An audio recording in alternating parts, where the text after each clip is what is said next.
one of the best things about being a journalist is that you sometimes get to meet interesting people. And I have been truly fortunate in my newspaper career to interview fascinating figures such as Margaret Thatcher, Fidel Castro, and even Julia Child. But by far the most impressive person, the most unforgettable person that I have ever met is someone whose story you might not know. Her name is Aung San Suu Kyi. She won the Nobel Peace Prize in 1991. And I'd like to share with you this morning why her example is so important today. Aung San Suu Kyi won the Peace Prize for her brave efforts to bring democracy to the country of Burma, which was renamed Myanmar by the military generals who have ruled the country with an iron fist since the 1960s and reduced it to ruin while they became rich. In 1990, the military briefly allowed elections, and the generals were caught by surprise when Aung San Suu Kyi's pro-democracy party won more than 80% of the seats. Instead of letting Suu Kyi's party take office, the generals arrested most of the party leaders and placed Aung San Suu Kyi under armed guard in her home. She was kept a prisoner in her house for 15 of the next 20 years. But she would not give up. She could not let her people down. She knew that 4 out of 10 children were severely malnourished. She knew that Burma had become one of the poorest countries in the world, with a lower per capita income than the Sudan. She knew that Burma had become a narco state, one of the leading producers of heroin and methamphetamines in the world. So she could not give up. Whenever the military would allow her to leave her house, she would go back out and encourage the people to be brave, to be noble, to keep working for democracy. And when she did, the generals would lock her up again. Several times she had to sell her furnishings to get food, but she wouldn't let go. She sent word out from her house, tell the people not to be afraid. Her own life was constantly at risk. Paid thugs battered her supporters and smashed her car windows. Soldiers stopped her car on the road and barricaded her inside her car for days on end. Once she was trapped in her car for 9 days. But she went back out. During one campaign trip, soldiers tried to ambush Suu Kyi as she went to a remote village with a group of her supporters. As they rounded a corner in the road, they saw a group of soldiers waiting for them, their rifles aimed and ready to fire. As Suu Kyi's group walked forward, the countdown to fire began. 5, 4. Suu Kyi motioned to her followers to stand back while she walked forward alone. 3, 2. At the very last second, the commanding officer ordered his men to put down their guns. He couldn't allow them to shoot someone so brave. As a result, he was sent to prison. Suu Kyi continued to go back out to speak. To understand such courage, you have to know her family tree. Aung San Suu Kyi is the daughter of 2 remarkable people. Her father is considered the George Washington of Burma. He was a war hero who fought for independence from British rule. He was in the process of organizing a democratic government after World War II when he was assassinated, gunned down by political rivals. Suu Kyi was only 2 years old. She was brought up by her mother, Khin Kyi. Khin Kyi was a nurse who became a national leader in her own right, elected to parliament and named ambassador to India. She constantly coached her daughter to remember her father's sacrifice and to be dutiful. Suu Kyi was a good student and went to England to study at Oxford University, where she met and married a tall, sandy-haired British student named Michael Eris. He went on to become a respected professor at Oxford. Suu Kyi settled into university life as a faculty wife and mother of 2 sons, Alexander and Kim. She was known as a perfectionist mom in the neighborhood. She not only ironed her husband's shirts, she ironed his socks. That domestic scenario was suddenly interrupted in 1988. A call came one evening that Suu Kyi's mother had suffered a stroke and might not live. Aung San Suu Kyi immediately packed her bags. She arrived in Burma just as massive student demonstrations against military rule erupted across the country. As the protest grew, the military cracked down hard. More than 3,000, perhaps as many as 10,000 people, it was impossible to count, were killed in one day alone, August the 8th, 1988. Suu Kyi was at the hospital caring for her mother as the wounded and the dying were brought in, stretcher after stretcher. Some had been shot in the back, some between the eyes. Some were only children holding up photos of Suu Kyi's father when they were shot. The leaders of the democracy movement came to Aung San Suu Kyi and begged her to take up her father's dream of democracy. She must, they said. It was her duty. Aung San Suu Kyi listened carefully and said, "All right, let's go forward." Aung San Suu Kyi was 44 years old. She gave the first political speech in her life before 500,000 people at the revered Shwedagon Pagoda. She then campaigned for democracy across the country for month after month, thinking that she would be able to return to her family after she had helped her party win the election. She had no way of knowing then that she would be cut off from the rest of the world for nearly 2 decades. When she won the Nobel Prize, Aung San Suu Kyi was locked up in her house and happened to hear about it while she was listening to the news on the BBC. She was only allowed to visit her family a few times over the years. She was not even allowed to see her husband when he fell ill with prostate cancer in England. Michael Eris died at the age of 53 without seeing her again. Aung San Suu Kyi mourned alone, but she would not give up. She would not let go. As I read about her over the years, I thought, how does she go on? I decided to see for myself what made Aung San Suu Kyi tick and arranged to go to Burma and to schedule an interview in 2003.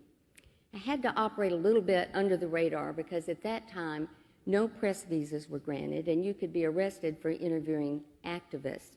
In fact, people in Burma could be put in prison simply for talking about Aung San Suu Kyi in public, so they referred to her in whispers as the lady, the lady. I can't tell you how I got past the armed guards into her home, but I can tell you that I hid several small notebooks in my clothing and I wore pink. My theory was that the soldiers would never guess that a middle-aged lady in pink was a reporter. And it worked. Aung San Suu Kyi proved as impressive as I wanted her to be. Poised, articulate, surprisingly funny. I had honed my questions to 20 and structured them with the most important questions first because I had heard that her house was bugged and we could be interrupted at any time. When I told her that I only had 20 questions, she laughed and said, 20 questions? It sounds like a quiz show. One of those questions was about an incident that had happened just a few weeks before when the generals tried to disrupt one of her speeches by bringing in fire trucks that sprayed the crowd with fire hoses. I asked her if she'd been scared. Scared, she said. If that's their goal, they haven't succeeded. Her message was unflinching. She called for an end to the violence and the beginning of peace talks. She called for the release of all political prisoners and the return of free elections. But more than anything, she said, after so many years of military repression and violence, her country needed to remember its ancient Buddhist spiritual values: nonviolence, forgiveness, compassion for the poor, and right living. By the time I left, I understood why, for so many, Aung San Suu Kyi is considered the Gandhi of their time. Just a few weeks after I met with her, Aung San Suu Kyi risked going back out again. Everywhere she went across the country, she drew crowds by the thousands and thousands and thousands. The generals grew alarmed at the support that she was attracting and tried to kill her again. This time, they sent convoys of assailants to attack her group on the road. More than 200 of Suu Kyi's party members were beaten to death with iron rods and bamboo sticks. Many of them died as they linked arms around her car to protect her. Aung San Suu Kyi was injured, captured, and placed under even more intense house arrest. As it turned out, I was the last person who was able to interview her. She was totally incommunicado. As conditions worsened in the country, monks took to the streets to protest. Again, the military showed no mercy. Many of the unarmed monks were beaten, killed, or imprisoned. The international community was rallied by people like Bishop Tutu, the Dalai Lama, the rock star Bono, and First Lady Laura Bush. They ratcheted up the pressure for Aung San Suu Kyi's release, and it helped. The good news is that in November 2010, the military government, worn down by international sanctions and pressure, released Aung San Suu Kyi. And she went right back out again, ran for parliament to fill a vacancy, and won in a landslide. She was finally able to lead the country to give her Nobel Prize acceptance speech and to see her sons and to meet the people who had worked so hard for her release over the years. Today, Burma is still dominated by the military, but they have released most of the political prisoners, allowed independent newspapers to operate, and have opened the economy. Today, when you visit Rangoon, instead of a soldier on every corner, there are businessmen in every hotel trying to make deals. Companies like GE, Ford, Coca-Cola, and MasterCard are all banking that Burma will be the new Gold Coast of Asia. Starbucks says they're on their way. But the bad news is that violence has not stopped against ethnic people, Christians, and Muslims. Corruption is rampant. Drug production has gone up. 75% of the people still lack electricity. The problem is that real change can't come to Burma so long as the military controls all the top posts and the majority of parliament. But in 2015, there will be full parliamentary elections, and that could be a hinge moment for Burma, an inflection point. All the seats in the presidency will be up for grabs. The question of the hour is, will the military allow changes to the Constitution, which they imposed, to allow for broader representation? For example, Aung San Suu Kyi has said she would like to serve as president, but until the Constitution is reformed, she can't run, and former generals can. Now, as much as ever before, the international community, the business community, all the people of the planet Earth need to keep up the pressure for true reform in Burma. A true transition from military rule would send a powerful message to people who are struggling for freedom around the world. For the U.S., it would provide strategic balance to China's position in the region. For all of us, it would be a demonstration of what the Nobel Committee called the power of good. You know, the truth is, there is enough misery in the world caused by human beings. We need more leaders like Aung San Suu Kyi in the spotlight to remind us of the ancient values of duty and honor, to mobilize the best in us. In 2015, Aung San Suu Kyi will be 70 years old. You know, when we talk about 70, we talk about retiring. But the lady is not retiring. She is going back out. Aung San Suu Kyi will not let go until her country sees better days, and neither should we. Thank you very much.